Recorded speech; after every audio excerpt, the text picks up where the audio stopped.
बच्चों, पिछले लेक्चर में हम लोगों ने देखा कि कैसे नेबरिंग प्रोटॉन एक दूसरे के सिग्नल को क्या करते हैं, स्प्लिट करते हैं, यानी स्पिन स्पिन कपलिंग हम लोगों ने पिछले लेक्चर में देखा।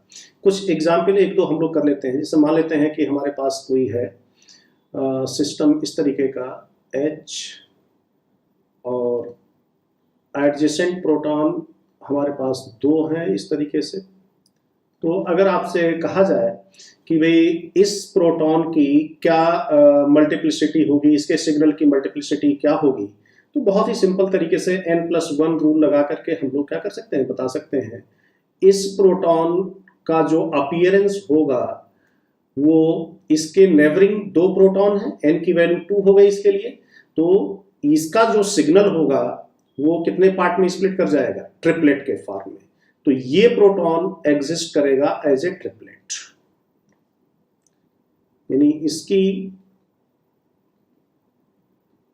इसका जो सिग्नल होगा वो ट्रिपलेट के फॉर्म में, और ट्रिपलेट कैसे होगा, मिल रहा है तो इसको हम लोग ट्रिपलेट कहेंगे, ठीक है। और ट्रिपलेट में क्या रेशियो होता है इंटेंसिटीज का, ये देखिए ट्रिपलेट 1:2:1, यानी दो सिग्नल जिनकी इंटेंसिटी बराबर होगी और एक की लार्जर होगी। अब अगर हम इन दोनों प्रोटॉन्स की बात करें तो ये दोनों प्रोटॉन्स के लिए नेबरिंग प्रोटॉन ये होगा, तो इन दोनों प्रोटॉन्स का जो सिग्नल होगा वो हमें मिलेगा n+1, तो n की वैल्यू कितनी हो गई 1, तो इन दोनों प्रोटॉन्स के लिए हमें क्या मिलेगा, डबलेट। और doublet 1:1, doublet and triplet.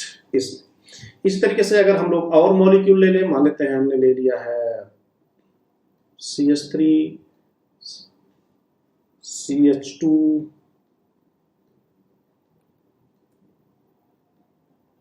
And CH3, ठीक है। तो अब देखा जाए तो इस मॉलिक्यूल में ये दोनों कार्बन केमिकली इक्विवेलेंट हैं, तो ये दोनों कार्बन की जो पीक मिलेगी हम लोगों को वो एक केमिकल शिफ्ट एक जगह मिलेगी, और इन दोनों के नेबरिंग दो प्रोटॉन्स हैं, तो जब नेबरिंग प्रोटॉन्स दो हो गए इन दोनों के लिए, इन दोनों मिथाइल के लिए, यानी टोटल 6 प्रोटॉन जो आपके हैं उनकी केमिकल शिफ्ट पोजीशन 1 होगी, जो कि हम लोग पहले ही लेक्चर में पढ़ चुके हैं कि कितने डिफरेंट सिग्नल्स मिलेंगे।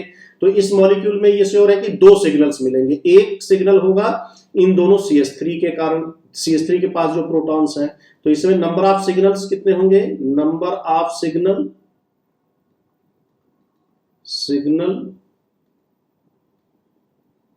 2। एक होगा दोनों मिथाइल के कारण, CH3 एंड CH3 के कारण, और दूसरा होगा CH2 के कारण। अब ये तो हम लोगों ने निकाला on the basis of the chemical equivalency, non equivalency, homotopy, enantiotopy and diastereotopy के बेसिस पर, ठीक। तो अगर ये दोनों हाइड्रोजन आपसे पूछे जाएं इनमें क्या रिलेशन होगा, तो ये दोनों हाइड्रोजन क्या होंगे, होमोट्रॉपिक होंगे, यानी केमिकली क्या है, नॉन इक्विवेलेंट है विद रिस्पेक्ट टू दिस, और इसको चेंज करो या इसको चेंज करो कोई हमें आइसोमर नहीं मिलना है, ठीक है। तो कोई भी, क्योंकि दोनों ग्रुप्स ये सेम हो गए, तो कोई स्टीरियोजेनिक कार्बन या किसी भी तरीके से इसमें डिसिमेट्री नहीं आनी है। तो आपको टोटल नंबर ऑफ सिग्नल्स 2 मिले, एक सिग्नल मिला है इस CH3 के कारण और दूसरा सिग्नल मिला CH2 के कारण। अब अगला स्टेप, इन सिग्नल्स का पैटर्न क्या होगा, तो इन दोनों जो CH3 के कारण आपको सिग्नल मिल रहा है, इसके लिए नेबरिंग प्रोटॉन्स 2 हो गए, तो ये किस फॉर्म में आएगा, ट्रिपलेट फॉर्म में आएगा, ये ट्रिपलेट फॉर्म में आएगा। और इन दोनों हाइड्रोजन्स के लिए कितने नेबरिंग हाइड्रोजन हो गए, 3 और 3 6, तो इन दोनों हाइड्रोजन का जो सिग्नल मिलेगा वो कैसा मिलेगा, सेप्टेट, राइट। तो इस तरीके से आप किसी भी मॉलिक्यूल में ये बता सकते हैं। पहले तो आपको ये देखना होगा कितने सिग्नल्स, और फिर उन सिग्नल्स का पैटर्न क्या होगा, डबलेट, ट्रिपलेट और क्विंटेट और sextet, whatsoever, depending on the neighbouring protons. ठीक है, ओके। एक एग्जांपल और मैं लेता हूं। ये मॉलिक्यूल हम लोगों को दिया गया है, अब हमें इस मॉलिक्यूल में बताना है। तो पहला पॉइंट, नंबर ऑफ सिग्नल्स, कितने डिफरेंट सिग्नल्स हम लोगों को मिलेंगे। तो देखो बच्चों, एक सिग्नल इसके कारण, तो मैं यहां पे लिख दे रहा हूं, हर एक ग्रुप, जितने ग्रुप्स मैं यहां पे लिखूंगा उतने आपको सिग्नल्स मिलेंगे। तो एक सिग्नल इस OH का मिलेगा आपको, एक सिग्नल आपको NH2 का मिलेगा,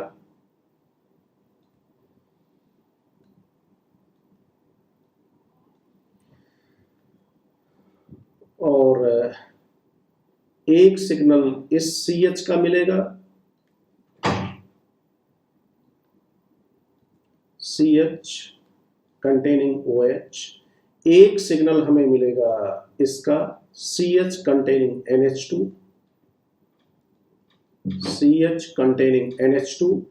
एक सिग्नल हम लोगों को मिलेगा CH2 का,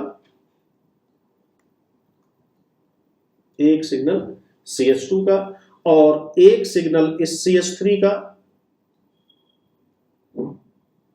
इस CH3 का एक सिग्नल, और एक सिग्नल हम लोगों को मिलेगा इस CH3 का।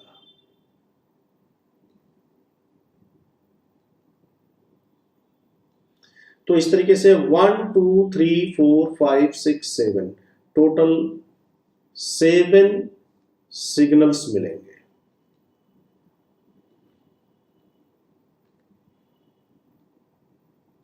ठीक है बच्चों, इस मॉलिक्यूल में टोटल हम लोगों को कितने सिग्नल्स मिलेंगे? 7 राइट। अब मैं उसको नंबरिंग भी कर दे रहा हूं, 1 2 3 4 5 6 7। तो यहां पर भी मैं नंबर डाल दे रहा हूं, 1 2 3 4 5 6 एंड 7। तो जो नंबर लिखे गए हैं इन ग्रुप्स के ऊपर, इतने हम लोगों को सिग्नल्स इसमें टोटल डिफरेंट सिग्नल्स मिलेंगे। ठीक है, अब इनकी हम लोग मल्टीप्लिसिटी की बात करते हैं बच्चों। तो इन दोनों के जो सिग्नल्स हम लोगों को मिल रहे हैं NH2 और OH के, ये क्या होगा? ब्रॉड पीक मिलेगी। ठीक है, ब्रॉड एंड सिंगलेट।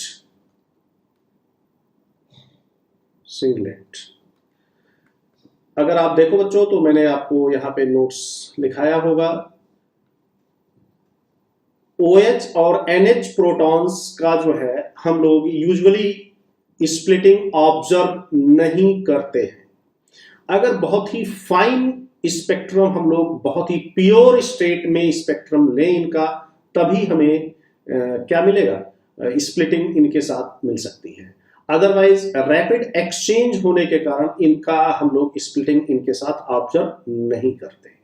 ठीक बच्चों, तो ये ब्रॉड पीक मिलेगी और सिंगलेट मिलेगी, दिस इज इंपॉर्टेंट। तो NH2 और OH दोनों के लिए जो पीक होगी वो ब्रॉड होगी और सिंगलेट होगी। अब हम बात करते हैं इस कार्बन नंबर 3 पर, या नंबर 3 जो हमने यहाँ पे दिया है इसको, इसके कितने नेबरिंग हाइड्रोजन है? तो 3 and 2 5, 5 + 1, तो इसका हम लोगों को मिलेगा सिक्सटेट। Either you write sextet or sextet, both were equally correct. And this also is split as a sextet.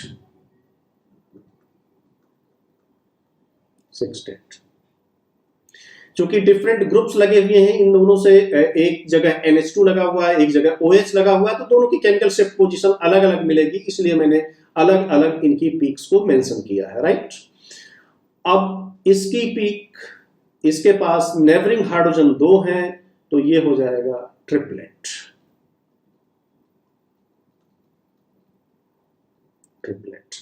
और इसका एक ही नेबरिंग हाइड्रोजन है, तो ये 3 हाइड्रोजन का आपको मिलेगा doublet.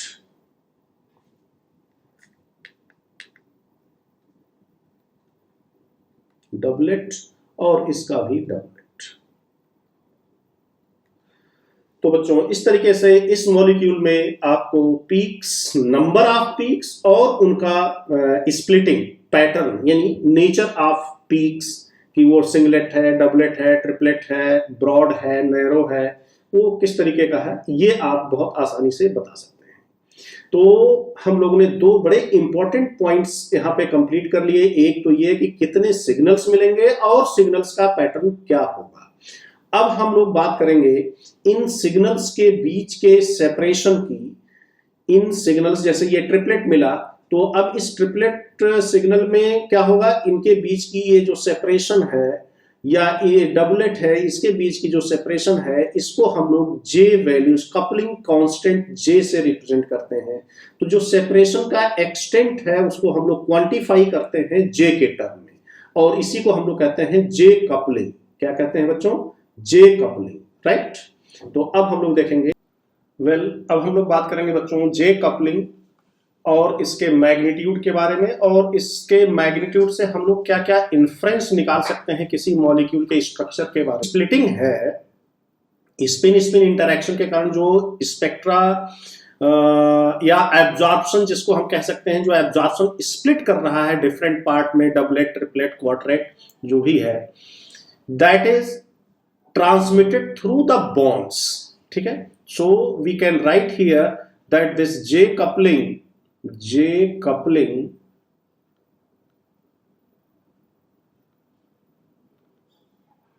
coupling arises due to the spin interaction, due to the spin interaction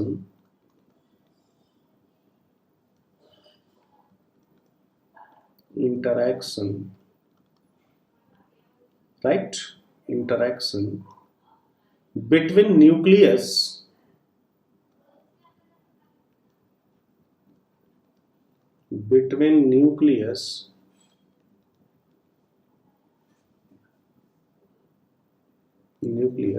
separated, or you can say NMR active nucleus. Obviously NMR, we are talking here only NMR active nucleus separated by 1, 2 or 3 covalent bonds. 3 covalent bonds, right? And more precisely we can say transmitted through the orbitals. ठीक है, क्योंकि bonds का मतलब ही है orbital. Covalent bonds की meaning ही है orbital हम लोगों के लिए। सो this is a very important point. Second point is J coupling is also called scalar coupling and mediated by covalent bonds, right, and mediated by covalent bond. So basically this is also known as scalar coupling, and this is through covalent bonds, right? So J coupling also known as scalar coupling.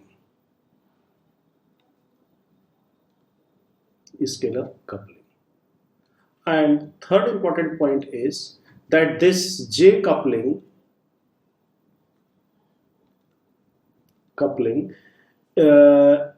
this is independent of the field strength, magnetic field strength, right, like chemical shift.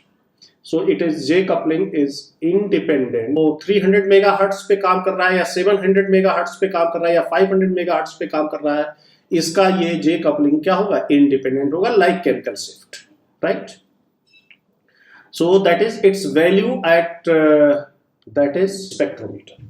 सो ये बिल्कुल chemical shift की तरह है। जैसे chemical shift में independent होता है operating field strength कितने पर हमारा स्पेक्ट्रोमीटर काम कर रहा है इसका। उसी तरीके से जे कपलिंग की जो वैल्यू है ये भी इसकी इंडिपेंडेंट होगी। वेल बच्चों, अब हम लोग देखते हैं यहाँ पे कुछ वैल्यूज मैंने ली हैं, some typical values of coupling constant J. बहुत ही इंपॉर्टेंट इंफॉर्मेशन हम लोग यहाँ से निकाल सकते हैं।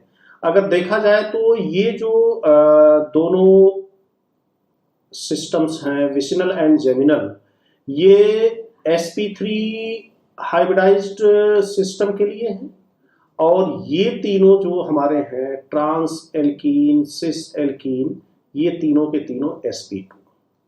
तो पहले मैंने इनको क्लासिफाई कर दिया sp3 एंड sp2 में। अब देखा जाए इस sp3 एंड sp2 में ये मोस्ट कॉमन कपलिंग है, मोस्ट कॉमन यानी जो मैक्सिमम नंबर ऑफ केसेस में आपको मिलेगा। ठीक है, sp3 एडजेसेंट हाइड्रोजन, ये बॉन्ड फ्री रोटेशन में है। ठीक है, कोई रिस्ट्रिक्टेड रोटेशन नहीं है यहाँ पे। And common range of coupling constant 6 to 8 hertz, 6 to 8 hertz है यहाँ पे। And this is most common type of coupling. दूसरा है बच्चों geminal. Geminal 0 to 22 hertz, see 0 to 22 hertz. लेकिन इन दोनों को क्या है इसके साथ condition, only observe when the two hydrogens, these two hydrogens, when these two hydrogens are chemically non-equivalent। And ये दोनों हाइड्रोजन कब केमिकली नॉन इक्विवेलेंट होंगे बच्चों, याद करिए, जब ये दोनों हाइड्रोजन्स क्या हो, डायस्टीरियोटॉपिक। तो क्या कंडीशन मिल गई यहां पे, ये इस केस में जेमिनल कपलिंग कब मिलेगी, जब ये दोनों हाइड्रोजन क्या हो, डायस्टीरियोटॉपिक, राइट, डायस्टीरियोटॉपिक।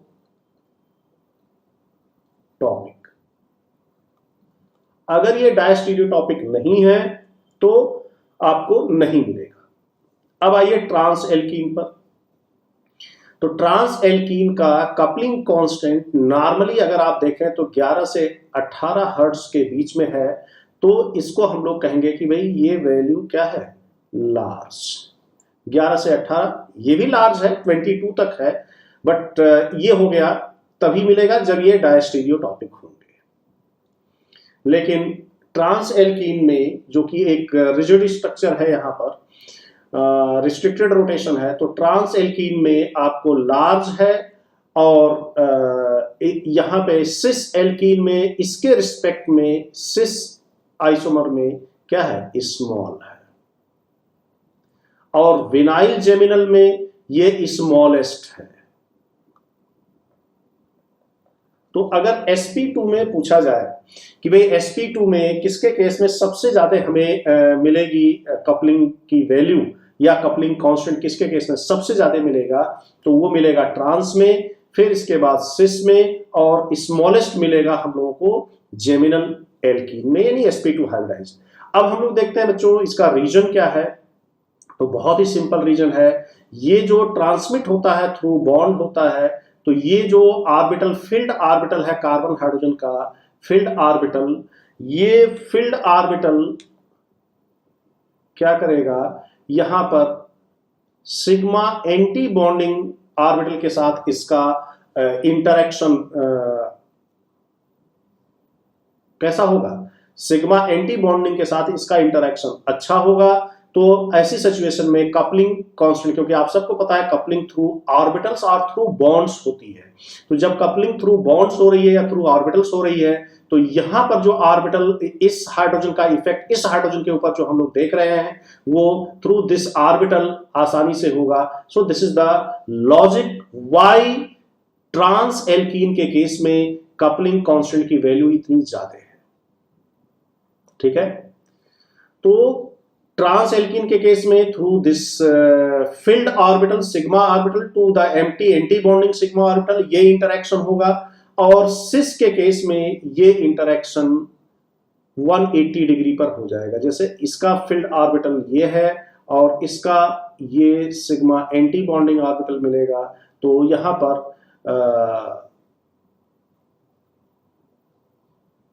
जो इंटरेक्शन है वो क्या है, उतना इफेक्टिव नहीं मिलेगा, क्योंकि डिस्टेंस बढ़ गई इसके बीच में, और यहां पर इफेक्टिव इंटरेक्शन मिलेगा. So this is the reason why this trans alkene show और trans hydrogen shows larger coupling than the cis hydrogen. और जेमिनल के केस में सबसे कम 0 to 3 हर्ट्ज इन दोनों के बीच में मिलेगा, क्योंकि ये दोनों इन दोनों के ऑर्बिटल्स एक दूसरे से क्या जा रहे हैं, दूर जा रहे हैं, क्योंकि इसमें एंगल भी इंपॉर्टेंट रोल प्ले करती है.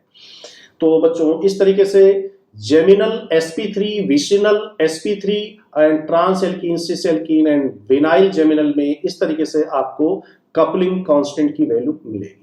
अब मैं कुछ और एग्जाम्पल लेता हूं यहाँ पे कपलिंग कांस्टेंट का. जैसे मान लेते हैं हमने अगर देखा जाए तो J axial to axial dihedral angle 180 degree मिल रही है यहाँ पर, और इसका ऑर्बिटल एंटी बॉन्डिंग ऑर्बिटल इस तरीके से, इसका एंटी बॉन्डिंग इसका एंटी बॉन्डिंग ऑर्बिटल इस तरीके से, और इसका bonding interaction. So dihedral angle 180 degree. So this is the largest J value. So हम लोग लिख सकते हैं यहाँ पर J a axial axial, J axial axial 8 to 14 hertz degree. Dihedral angle 180 degree.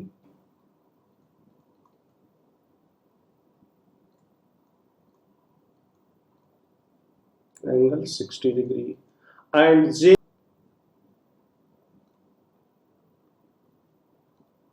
Angle 60 degree. तो बच्चों इस तरीके से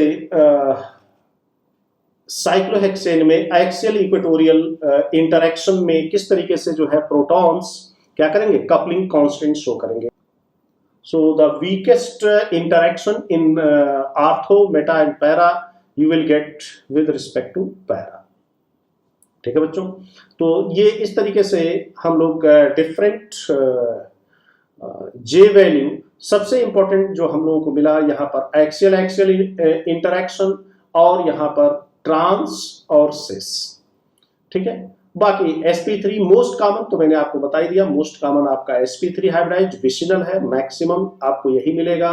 ये भी स्पेशल है, जब डायस्टीरियोटॉपिक होंगे तब मिलेगा.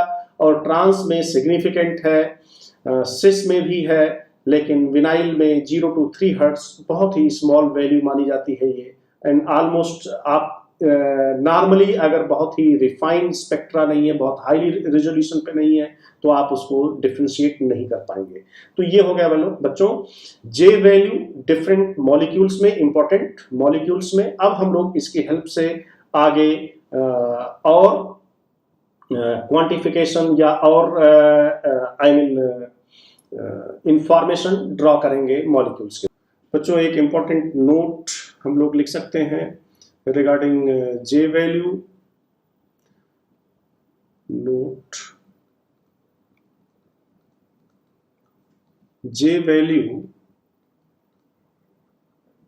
is inversely proportional to the electronegativity of substituent.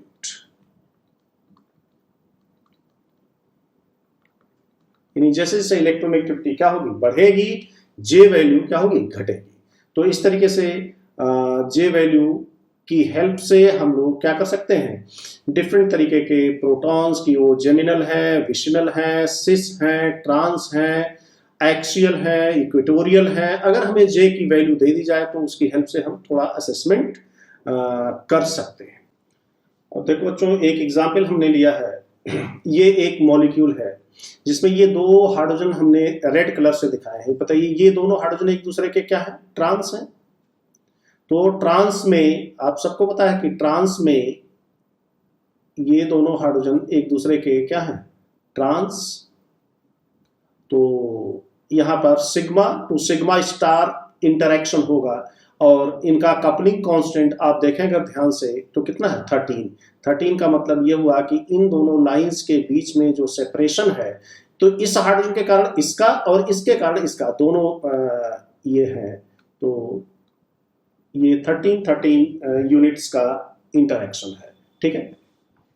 अब ऐसा क्यों हो रहा है, इसके बारे में हम लोगों ने ऑलरेडी बात कर लिया है कि भाई C डबल बॉन्ड C है, अगर इस तरीके से C डबल बॉन्ड C, और एक हाइड्रोजन इस तरीके से है और दूसरा हाइड्रोजन इस तरीके से है, तो इसका जो सिग्मा ऑर्बिटल है, sigma CH bond, it is anti periplanar. ये इसका सिग्मा स्टार है, sigma star CH anti bonding. तो ये इंटरेक्शन, इसके साथ इंटरेक्शन के कारण इसकी वैल्यू ज्यादा है, ठीक है। तो यहां पर sigma CH, this bond and this anti bonding, they are anti-periplanar and magnetic coupling due to the orbital overlap, right? So magnetic coupling, we can write here magnetic coupling due to orbital overlap, due to orbital overlap, right, due to orbital overlap. और अब देखा जाए यहां पर दूसरा, ये दोनों proton एक दूसरे के क्या है, सिस हैं, तो इसमें इस तरीके से इफेक्टिव इंटरेक्शन नहीं होगा, तो इनकी जो वैल्यू है वो क्या है, स्मॉल। इसके बीच की सेपरेशन 8 हर्ट्ज, और हालांकि ये दोनों, इसने इसको स्प्लिट किया, इसके लाइन को स्प्लिट किया, और दोनों एक दूसरे की लाइंस को स्प्लिट कर रहे हैं। और केमिकल शिफ्ट पोजीशंस देखिए 6.17, 6.85, 6.87 एंड 6.70। तो जब दोनों सिस हैं तो कपलिंग कांस्टेंट 8, और जब दोनों ट्रांस हैं तो कपलिंग कांस्टेंट क्या है, 13। तो अगर देखा जाए तो हम लोग सिस और ट्रांस आइसोमर्स को भी आइडेंटिफाई कर सकते हैं with the help of NMR। अगर हमें प्रोटॉन NMR में J की वैल्यू दी गई हो तो हम ये देख करके बता सकते हैं कि ये कौन सा आइसोमर होगा।